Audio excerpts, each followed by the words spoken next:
One Simple Question Transformed My Understanding of God by Amy Olrick. I have told you these things so that in me you may have peace. In this world you will have trouble, but take heart, I have overcome the world. John chapter 16, verse 33. When my children were toddlers, I joined a women's Bible study at church. Dropping my boys off at childcare gave me 2 precious hours to engage with adults and focus on faith instead of diapers and chasing little ones. In the study circle one morning, an older woman shared that over the years she'd learned to get curious when hardship arose. When something difficult happened, she taught herself to ask, God, what do you want me to see? I confess her words elicited a less than spiritual response in me. Internally, I rolled my eyes. I doubted anyone could be that serene in the face of hard things. As we know from experience and insurance commercials, life comes at you fast. My typical response to hardship leaned more towards flailing and frustration than curiosity. I needed reorienting, so I decided to try her strategy. Faced with 3 growing boys and a limited grocery budget, I prayed, "Okay, God, what do you want me to see?" I was drawn to the scripture account of a widow preparing a last morsel of food for herself and her son before starving to death. 1 Kings chapter 17. God showed up to provide flour and oil that would not run out. Alone in the quiet, I encountered the God who cares deeply about earthly things, like how much food a mother has to feed her children.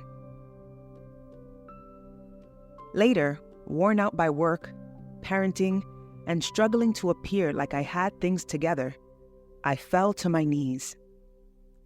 God, what do you want me to see? The story of Elijah, despairing under a juniper tree, spoke to my heart.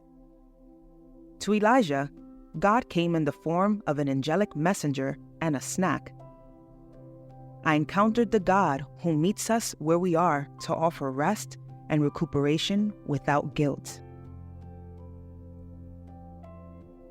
Several years ago, the question became a lifeline. Facing loss and real heartbreak, discouraged by my reactions and choices, I pleaded, God, what do you want me to see? Gospel accounts of Peter's stubbornness and betrayal offered hope. Through my tears, the kindness of God embraced me. I encountered the God who draws close to the brokenhearted to build rock-solid foundations of faith. I still think of that woman and the wisdom she shared.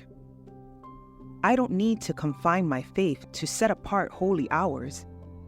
I can seek and find God everywhere in the real stuff of life. Through moves and transitions, from changing diapers to dropping kids off at college, through dire news reports and a world of brokenness both inside and outside the church, the answer to the question of, God, what do you want me to see, is always the same. I am with you. I will not let you go. We are not promised a life without pain. In fact, in John chapter 16, verse 33, Jesus tells us something important. In this world, you will have trouble. But he also says this, I am with you always, even to the end of the age. Matthew chapter 28, verse 20. Are you facing a difficult situation and unsure what to do? Pray for eyes that see as God sees. God, what do you want me to see? is a simple prayer that can reorient you to notice how God is with you in every situation and will show up in surprising ways to offer direction and peace.